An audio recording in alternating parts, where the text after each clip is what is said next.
Tararararan, tan tan tan.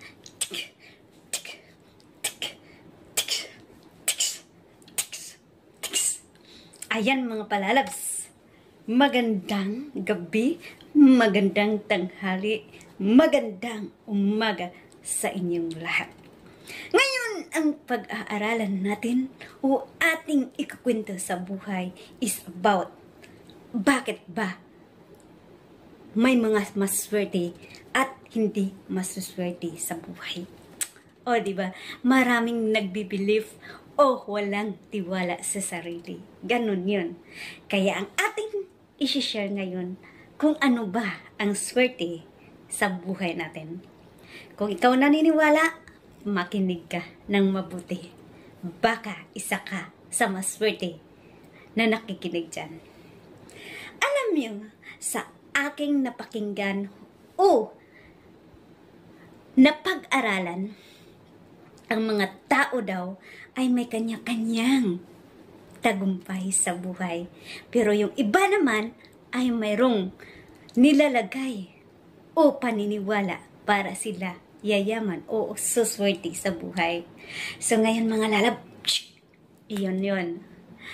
Kapag ang isang palaka daw, kahit hindi umuulan, kahit walang araw, walang gabi, kahit maliwanag yan, kapag pumapasok sa bahay nyo at lumalakad-lakad sa inyong bahay, swerte daw yun. Kaya, huwag nyo daw siyang palabasin. Yung kusa lang daw siya lalabas sa bahay nyo kung pumasok yung palaka. Swerte daw yun sa buhay nyo. O diba? Oh, pang-una yun. Ay, may pangalawa pa pala. Pangalawa, alam na yan ng lahat na kapag may butterfly daw na brown, wow, madami daw pera lumilipad sa inyong bahay. Naku! Kaya hayaan yung lipad-lipad yung kulay na brown na butterfly. Kasi swerte din yun. Malay mo maging milyonaryo ka balang araw. Hayaan mo siyang lumipad at kusang lumabas sa iyong bahay. Oh, ito. Ito, pinakamaganda. Siguro lahat naman tayo mahilig dito. Mahilig, mahilig, mahilig. O, ano yun? Up! Pshk! Pshk! Pshk! Karate muna tayo. Sa mga mahilig sa pusa. O, ayan, pusa, ayan ha. Siguro kilala yung pusa. Cat, C-E-T, and pusa. Ayan. Sa mga pusa na mahilig, ayan, hindi pwede na bibili kayo ng pusa o hingay sa kabitbahay o kukuha sa mga pusa na alagaan nyo. Hindi daw yun swerte. Yung swerte daw, yung pusa na kusa daw pumasok sa bahay nyo. Kusa daw siyang pumasok sa bahay nyo. Kaya kung papasok yung pusa sa bahay nyo, huwag yun ang pakawalan na. Kasi swerte dun yan daw. Naku! Oh, lalo na kung kulay puti na pusa na kusang pumasok sa bahay nyo, swerte daw yun. Oh, saan kayo dyan? Baka may alaga kayong pusa dyan ha? O, baka swerte kayo sa pusa ha? O sabihin nyo sa akin kung talagang swerte kayo sa pusa. Para sa ganun, ako din mag-alaga ng pusa. Peace off, ayan.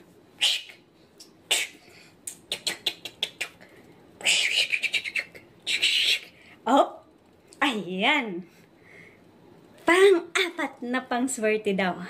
Alam niyo ba yung lumilipad-lipad? Ano yung lumilipad-lipad? Lumilipad-lipad. Ayan yung kulay green na lumilipad-lipad. Yung apat na paa. Ano ba yung tawag? Grasshopper ba yun? Na kulay green. Diba? Kapag lumipad daw yan, pumasok sa inyong bahay, dapat dakipin nyo yun.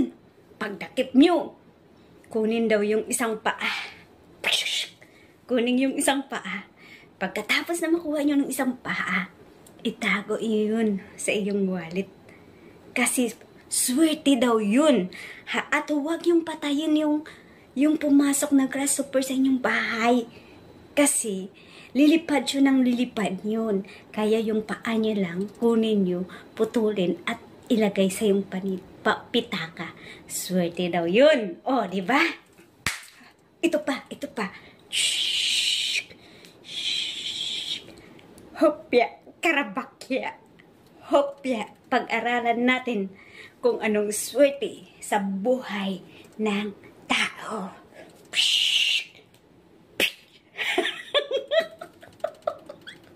Ito, isa ding mabisang swerte daw. Alam nyo, lahat naman tayo may pitaka, di ba? Yung pitaka na yun, kailangan, di ba? Naglilinis ka sa mukha ng ano ba yun? Bulak ba yun? Or cotton buds? Di ba? May mga cotton buds tayo. I-try mo kayang lagyan ng cotton buds yung pitaka mo. O, ayan. Lagyan mo siyang cotton buds yung pitaka mo. Yun daw, ang paswerte na yun. Kaya, i-try mo na. Malay mo, kinabukasan, madami ka ng pera. O, diba? Pangpaswerte yun. Kaya, sabi nila, swerte daw. O, bakya, korakakak. Bakya, korakakak. Sari chuchu, manikam, mani over. Isa pa. Isa pa daw. Isa pa daw. Swerte din daw. Yung may magnet ka. Diba? May mga magnet na maliliit yun. Maliliit na magnet. Ilalagay mo yon sa pitaka mo, diba? Kapag may magnet at saka may coins ka, diba yung mga pera, minamagnet yun. Yun minamagnet, ilagay mo yan sa pitaka mo para i-magnetin lahat ng pera ng ibang tao at ipapasok sa wallet mo. Swerte din daw yun. Swerte din yan. O, binigyan ko na kayo ng mga idea kung ano ang dapat pang swerte. Op!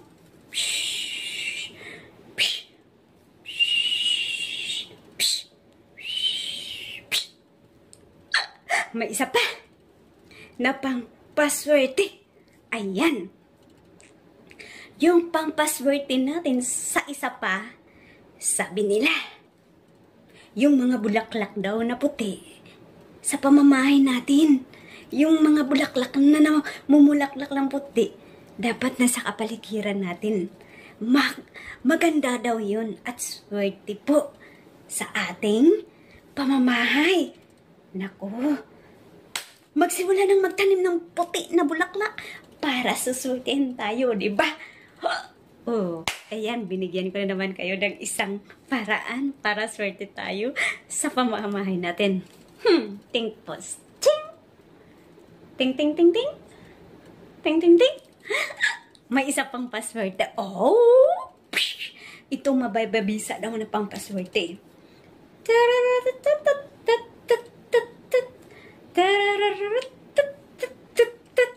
Ito daw. Money plant. Uy, agoy! Alam mo yung money plant. Uy, swerte talaga daw yung money plant. Sino bang mahilig magtanim ng mga bulaklak? Magtanim ng mga bulaklak. Money plant, ang mahal daw yan. Naku, pang suswerte daw yan. Itatanim mo sa iyong paligid ng bahay, sa harapan, sa loob. Mas maganda daw sa loob. Kasi daw, swerte din daw yan, money plant.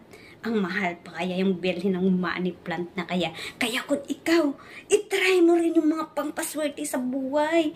Malay mo, isa ka sa mga maswerte. Sa mga sinasabi ko, ay nakaw, ang dami-dami pang mga pangpaswerte. Hindi nyo pa alam. I-try mo lang yung try lang para swertein ka. At isa pa, isip tayo. 1, 2, 3, 4, 5, 6, 7. Ito ang pinaka-swerte sa lahat. Alam mo ba, ang pinaka-swerte sa lahat? Mga palalab. Alam mo ba, ito yung pinakamabisa na pampaswerte sa buhay. Siguradong meron kang sasakyan, mayroon kang magagandang bahay, madaming damit, maraming phone, maraming pera. Naku, ito yung pampaswerte talaga sa buhay. Kumayod ka. Dapat marunong ka din sa buhay. Dapat talented ka pagdating sa pera. Dapat wise ka din humawak ng pera mo. Dapat marunong kang mag-budget. Dapat huwag kang mangutang para hindi mo ubos yung buhay mo, ang pera mo. Dapat matalino kang humawak sa pera mo. At huwag maging tamad. Yun ang pinakamabisang swerte sa buhay. At dapat always unahin mo si Lord sa iyong buhay. At ang lahat ng bagay sa mundo ay susunod lamang yan. Matthew 6:33. Magtiwala ka sa Kanya. See first the kingdom of God and His righteousness, and all these things shall be added unto you. Yan ang totoong pampaswerte. Pero, subukan mo kung ano yung mga sinasabi ko. Malay natin, maswerte ka doon. Basta ang importante, si Lord lang ang nakakaalam sa ating buhay. Kaya, ang pampaswerte sa buhay, kuning kalo na to at ilagay sa harap. See you, peace out, at ito lamang ang masishare ko na pampaswerte sa buhay mo. Always smile, cheer lang, and be thankful for daily life. With the Lord God bless us. Thank you for watching. Pampaswerte ng buhay, smile and believe to the Lord our God. Bye-bye, and don't forget to subscribe Prexy Joy Lozada. Always click the notification bell so that every uploaded my videos you have updated. God bless you all. See you again in my next vlog. Ganun lang siya, pampaswerte sa buhay. Give love to everyone.